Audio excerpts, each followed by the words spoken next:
everyone, welcome back. If you're new here, I'm Katie, and today we're going to talk about the 5-star predictions I had in spring.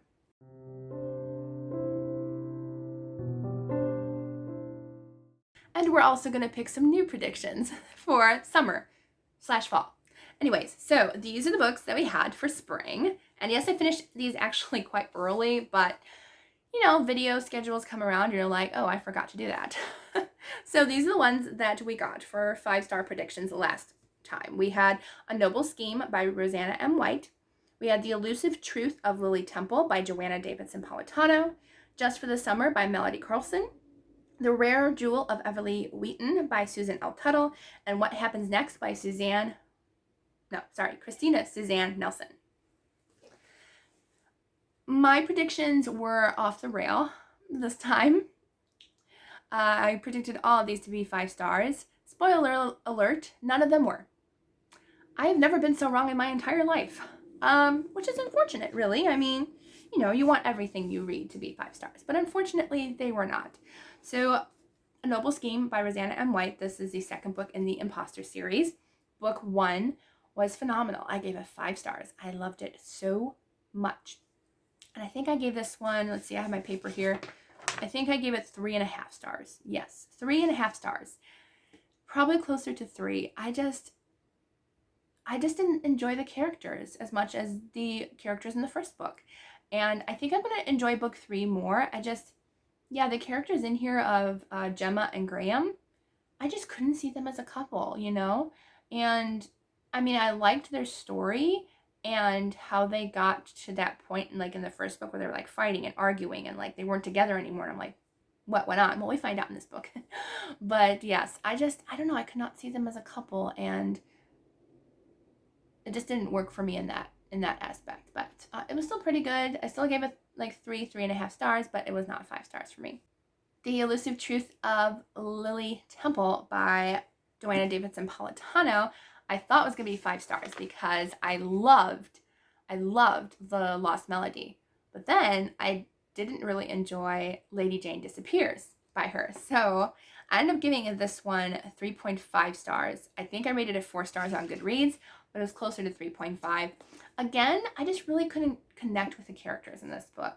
And I love the story though, and I did like how both the characters were trying to discover her past, this necklace that kind of was connected to Lily's past and stuff. And I really enjoyed that part of the story. But I just couldn't really connect with the characters, unfortunately. So yeah, that only got 3.5 stars. Then we have Just for the Summer by Melody Carlson. I enjoyed her previous book last year, I think, that was a contemporary romance, and I loved it. This one, though, I only gave, I think, 3 stars to. Maybe 3.5. 3.5 stars. I gave 3.5 stars because I liked the one point of view more than the other. So we're following 2 girls who they swap hotel jobs for the summer. And I just really hated one of the main characters. But I think she's supposed to be that way. She's supposed to be a hated character. And she grew throughout the story. But I just hated her so much. In the beginning of the book, I'm like, I don't like her.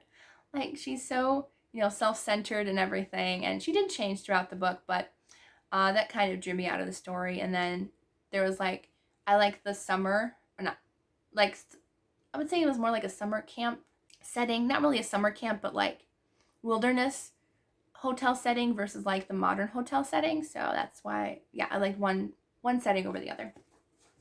Yeah, there's seeming to be a pattern here. All pretty much the same rating. We're getting a little bit better, though. We have The Rare Jewel of Everly Wheaton by Susan L. Tuttle. I actually gave this one 4 stars. So this one was much better than the others, but still only 4 stars, not quite 5 stars. I did really enjoy it. I like the Charlie's Angels aspect of 3 girls who work for a mysterious voice on the telephone and try to uncover a missing treasure. And I did really enjoy it. I love Susan. It just wasn't as much action-packed as I thought it was going to be, so that's why I did not get 5 stars. But I'm very excited to continue the series. And then the last one was What Happens Next by Christina Suzanne Nelson. I gave this one 4 stars. So I did also really enjoy it. It just wasn't quite at the mark for 5 stars, but I still really liked it. This is a dual timeline story about a podcaster who dives into cold cases and stuff where she finds out that her missing friend, who she thought, just didn't contact her, they weren't friends anymore, was actually presumed missing and was never found. And so she's now in charge of trying to discover what really happened to her friend back in the day. And so it crosses timelines, and we find out what happens during that summer when she went missing. And it was really good. I had a fun time talking to the author. She is such a lovely lady. I had her on my channel, my first author chat. She was great, and I loved her, and I can't wait to do more author chats. We will have a few more hopefully coming up soon. But that was great, and yes, I did really enjoy it. But unfortunately, none of them were 5 stars, and that's okay, I guess. Usually I'm pretty good at guessing, but not this time. I was way off.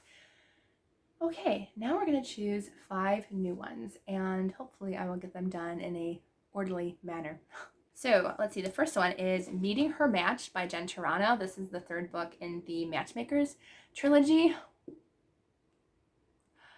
I have loved this series, and I think this is my favorite so far. I'm currently like 20% of the way through it, and it is phenomenal. The banter between the characters, some of the best I've ever read. So I'm putting it out there right now that this is going to be at least 5 stars. It better be. It better not go downhill. But I'm saying it right now, 5 stars. The next one I'm putting on my list, which this author has been kind of hit or miss for me. Not super miss though. It's been more hits. But it is Rachel Fordham and her book. Wow, that was a weird way of saying that. Her book, wow. Beyond Ivy Walls by Rachel Fordham. This is her newest release, which is coming out very soon, if not already. But I heard this was a Beauty and the Beast retelling, and I was like, check, I need to read it. And I have a feeling it's going to be 5 stars. And the reviews have been coming in. I've been staying away from them, but I've heard that everyone seems to really love it. So I think it's going to be 5 stars. So I'm really excited about that one. Technically, none of her books have been like under 4 stars, but just in between 5 and 4 stars. So that's why I said hit or miss.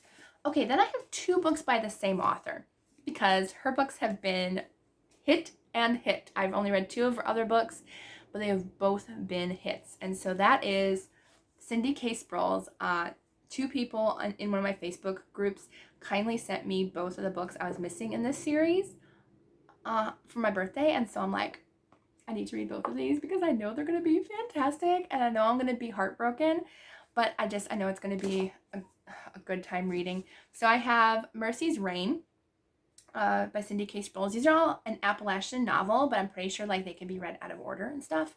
So this one is about is it a woman? Wow, okay, interesting. I just read the first sentence. Married and widowed at 13, a mother and childless at 15. Mercy has spent her life under the authority of her abusive father, the pastor. The pastor rules both her family and the community around Waterloo Mountain, Tennessee. Not a single person seems capable of standing up to the man who calls his sinful actions righteous. That is, until Mercy takes matters into her own hands. Oh my goodness, that sounds fantastic. It sounds like it has like cult feels too. Oh my goodness, I'm gonna love this so much. I'm gonna love this so much. I know it. Like, I want to read it tomorrow. Okay. Yeah, that sounds amazing. And then we have Liar's Winter. So this one's about, let's see. Is it a girl, I think? I'm not sure. But, okay, it is a girl. Because I couldn't tell by the name. It's, Lochiel or Lochiel? Maybe Lochiel. It says, from the moment Lochiel Ogle entered the world, her red wine birthmark has put her life in jeopardy. Mountain folks call it the mark of the devil, and for all the evil that has plagued her 19 years, Lochiel can't help but agree. If there's one thing she knows, it's that people only wish her harm. Oh my goodness, that sounds so good too. Oh, Cindy's gonna like break my heart in both of these books. I just know it. She's just a phenomenal writer, and I want to meet her so bad. So bad. So bad. But she did send me book plates, which was nice to put in all of her books. So in case I never meet her, I'm covered as far as signed books. All right, now we need one more. And I have a couple that I'm kind of like gearing towards, I think. Ooh, I don't know. I don't know if I want to put 2 more on the list or just 1. I usually go for 5 just because it's doable. But I'm going to put this one on the list. And I think I'm going to put this one on the list because I know I'm going to read it probably during camping. So we're going to put both of these. So I have 6 this time. So I'm going to put the Juliet Code by Paperbacks because I don't know why I went English there. I love her books so much. And the second book, The Cairo Curse, was like 6 stars. It was fantastic. And I have a feeling this one's going to be just as great. So we're going to put the Juliet Code in hopefulness that it will be just as great. And then I'm going to put an Amanda Barrett book because The Warsaw Sisters is like in my top 3 books of all time. It was phenomenal. So I have a feeling that this is going to be great too. And it's a Christie Award winner too, I think. I'm pretty sure. So this is The White Rose Resists. And I don't know if this is her first book or not. It was in 2020. No, it's not. Is it? No. I'm not quite sure. I'm not quite sure if this is her first book or not. But her World War II fiction books are phenomenal. I've only read one, but I have literally like all of them now. I have like 2 more. So The White Rose Resists, which is about, I think it's about a group of people during Germany in World War II. And it's about a girl, Annalise, and she's going to the university to study art, not get involved in conspiracy. And so there's going to be like some conspiracy working for the underground. I am just all excited about this. And ooh, it's got really small print. So these are the 6 books that we have to read for spring/fall. I want to give myself some time to finish these. So I might not do an update until like maybe early next year, but I'm going to try to get these done when I can. But I think these are going to be phenomenal reads. So stay tuned and we will find out together.